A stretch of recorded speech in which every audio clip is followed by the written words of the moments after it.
Your tentacle girlfriend is back, and she's gonna talk about some weird that happened on a boat. It's the summer of 1973.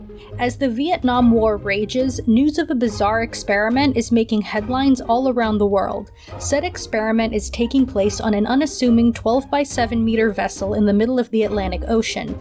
This vessel has no engine and no other boats accompanying it, only relying on a sail and the mercy of the sea to push it through its 101-day journey. The vessel is carrying 11 people, 6 women and 5 men, including the lead researcher, anthropologist Santiago Genovés. This cramped little boat, which is absent of any privacy to the point that the crew literally have to take in full view of each other, is Genovés' peace project. The goal of this experiment is to discover the origins of human violence, if humans are just biologically wired to want to fight each other, and if we can finally find an answer to achieving world peace. There's just one tiny problem. The lead researcher is kind of a and the entire world thinks this boat is a raft. All aboard the boat! I'm Vibi, and on this episode of A Space Alien Explains, the Acali experiment. So you can't have a mad science experiment without a mad scientist, so let me properly introduce you to Santiago Genovés. Genovés received both his bachelor's degree and doctorate at the University of Cambridge. He became an anthropologist and took a particular interest in studying the origins of human violence.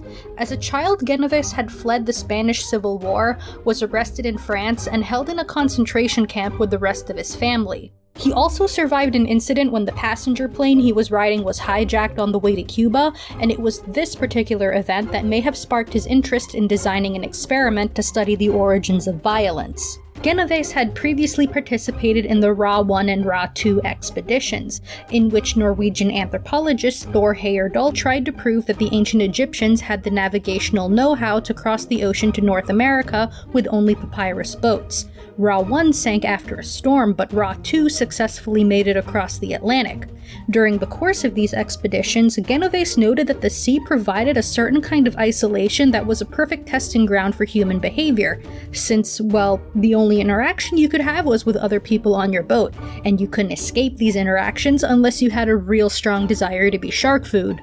Since the Ra expeditions weren't exactly focused on the conflict side of human behavior, he figured he could take the opportunity to devise an experiment on the high seas to study just that. But in order to run an experiment, you first need to gather some poor unsuspecting guinea pigs. However, he couldn't just grab any poor unsuspecting guinea pig. There were certain criteria he was looking for. Genovés wanted a group that was varied in different backgrounds and ethnicities to create a sort of microcosm of the world. Diversity only mattered in this experiment because he thought putting a black person and a white person along with an Arab and an Israeli all in a confined space with a language barrier between everybody was sure to be a classic recipe for some sweet, sweet conflict to study. Ooh, buddy. He also wanted to choose women who could perform important jobs and give men the simpler menial tasks, not because of a feminism thing, but because he thought it would piss the men off.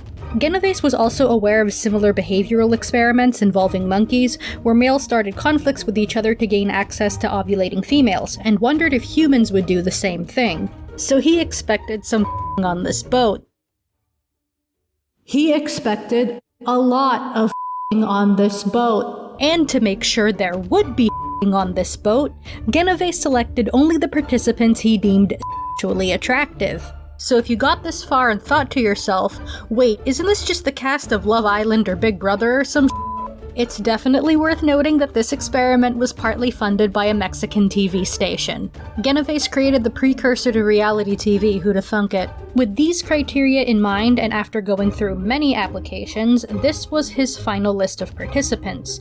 Maria Bjornstam, a 30-year-old from Sweden who also happened to be the first woman in the world to secure a maritime command certificate, was assigned captain of the expedition. Edna Jonas, a 32-year-old Czechoslovakian from Israel, was the ship's doctor. Mary Gidley, a 36-year-old American with some knowledge of navigation. Servan Zanotti, a 32-year-old French scuba diver, Jose Maria Montero Perez, a 34-year-old Uruguayan anthropologist and former student of Genovés, Charles Anthony, a 37-year-old Greek Cypriot and radio operator, Rachida Mazzani, a 23-year-old Algerian who was conducting a study on pollution, Faye Evangelina Seymour, a 23-year-old African-American, also a radio operator, Eisuke Yamaki, a 29-year-old Japanese cameraman, and Bernardo Bongo, a 29-year-old Angolan priest. He brought a priest! I don't know why he would do that. God's not getting anywhere near this boat. Speaking of the boat, now that he had his guinea pigs, he just needed to create the perfect floating lab to trap said guinea pigs, so he can watch them inevitably tear each other apart limb from limb. Damn, this really is like reality TV. Taking inspiration from his previous experience on the Ra expeditions, he had his raft designed in a way so that there was virtually no privacy and that everyone would be in full view of each other 24/7. Even the toilet was open air and visible to everyone. He didn't allow his participants to bring any reading material or any other distractions because he didn't want to provide them any sort of escape. Once you get on the boat, nobody's getting off. On May 11th, 1973, the crew of 11, which consisted of 6 women and 5 men, including Genovés, began their 101-day journey from the Canary Islands to Mexico on the raft now christened the Acali, a Nahuatl word meaning house on the water. Genovés' little science project was meticulously designed to be a perfect tinderbox for conflict, and maybe by the end of this experiment he'd know the real cause of violence and find an answer to achieving world peace. Or so he thought. The thing is, Genovés was a bit of an egotist. He believed that this experiment would bring him fame and a nice shiny congrats on World Peace Award. He very much expected some drastic, shocking results, like everyone would be ending this trip either dead or pregnant. Maybe not quite that extreme, but you get the point, the guy had a lot riding on this. At first, the trip was actually pretty great. The crew members entertained each other with songs and stories, and the language barrier hardly mattered. The men didn't mind having ladies giving them orders, and the lack of privacy, although awkward at first, wasn't even an issue once people got to know each other. They didn't mind doing number 2 in front of the crew. All the while, Genovés was observing the moods of his subjects very closely. He was keeping track of things like wave height, moon phases, and menstrual cycles, among other things, but he wasn't really finding any correlation. He also had each of his subjects fill out private questionnaires that ask things like, who do you get along with the best? If you got rid of one person, who would it be? And have you had sexual contact with anyone? To answer that last question, yes, people did find ways to have despite the lack of privacy. At night, when everyone else went to sleep, one person would be assigned lookout and one person would be assigned to steer the boat.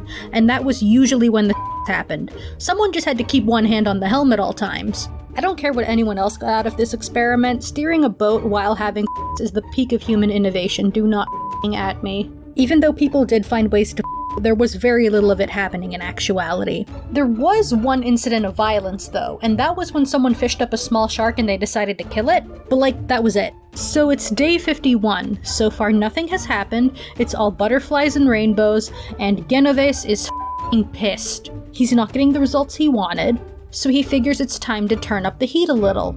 He decides he's gonna start the conflict himself.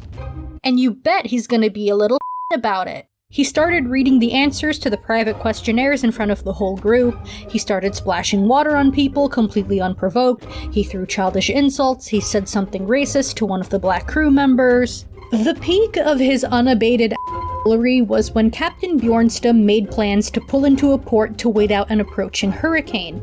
Thinking that any kind of contact with other people would ruin his experiment and that the threat of death was exactly what he needed to elevate his project to the next level, Genovés mutinied against the captain, took control of the boat, and steered them straight into the path of the hurricane. Luckily, the storm changed direction at the last minute before things could get any worse. It was at this point the rest of the crew decided, this f***er's gotta go. Oh baby, I can't wait to kill this miserable son of a bitch. They secretly discussed a few possibilities. One suggestion was they just push him off the side of the boat, another plot involved lethally injecting him with the medications they had on board, and another plan was that each person would just take turns stabbing him like the Roman Senate did with Julius Caesar. Ultimately, they decided not to kill him, which is probably the greatest achievement to come out of this experiment. I would have thrown his overboard in a heartbeat. It wasn't long before Genovés would up yet again when he nearly caused a collision with the container ship of all things. Luckily for him, Bjornstam's quick thinking saved the day, as she managed to alert the ship with some flares and avoided a disaster. She was reinstated as the captain, and Genovés banished himself to the cabin to sulk for the rest of the trip. After Genovés was ousted, the group flourished. They were already functioning pretty well as a sort of mini-society, but they were doing even better without Genovés. It's almost like people function better as a group when there isn't an arrogant egomaniac at the helm. Where the hell have I heard that before? So while he was sulking in the cabin, Genovés feverishly concocted another experiment in which he'd build a glass-bottom boat big enough for one person, and he would just lie in it and stare into the endless void of the ocean for months at a time because he was dramatic like that. It's like a Greek tragedy. This guy goes out looking for the origin of human violence, only to find out it's him. The origin of violence was him all along. If you ask the crew members their opinions on the trip, generally they thought everything was great except for that one scientist. Even Sir Vanzanati said she could have gone for another 3 months. Although the experiment itself didn't really have much going on, it was the off-the-raft studies that yielded spicier results. The public's perception of the Acali as a raft came mostly from the media. 80% of news stories discussing the experiment had referenced sexual conduct. It didn't help that there was little information on what was going on at the time. They just saw that a bunch of attractive young people were out on a boat for 3 months, so of course they were having orgies for science. Hell, even the family members of the participants believed they were out there having orgies for science. At the end of the journey, Genovés came to the conclusion that violence isn't something biologically hardwired into humans, but rather comes from culture. I don't know. Doesn't take a genius to figure that one out. I'd like to take this time to individually thank my honorary aliens who chose the topic for today's video. Big shoutouts to the patrons featured on this video's artwork, Maxos Iris Art on Twitter and PoppyPops11 on Twitter. Not included in the video art, but also deserving of my thanks, is Palimar on Twitter. If you'd like to follow any of these folks or check out their content, links to their pages are in the description. Additional shoutouts to Abu Kitty Chris, Andrew Littleton, and Shinare, as well as all the other honorary aliens you'll see in the scroll at the end of this video, so please stick around until then to see all of their names. If you want to become an honorary alien yourself, which grants you access to early videos, uncensored videos, and the ability to vote on upcoming topics among other things, check out my page on patreon.com/aspacealienexplains. So I know I might have been a little harsh on Genovés, but at the end of the day, he was simply just a flawed man. So what if the Acali raft didn't really work out as an experiment? If they made a TV show out of this, I would watch the shit out of it. Hi everyone, thank you so much for watching, and I hope you enjoyed this episode. This week's featured fan art is by Lock the Viking on Twitter. Link to the artist page is in the description. And here's some comments from the last video. If you enjoyed this episode, please be sure to drop a like and hit that subscribe button if you want to see more content like this. If you'd like to support the channel, links to my Patreon, Ko-Fi page, and art commission info are in the description. Follow me on Twitter and Instagram at Taya Ozaida for art and channel updates. Thank you so much again for watching, and here come the honorary aliens.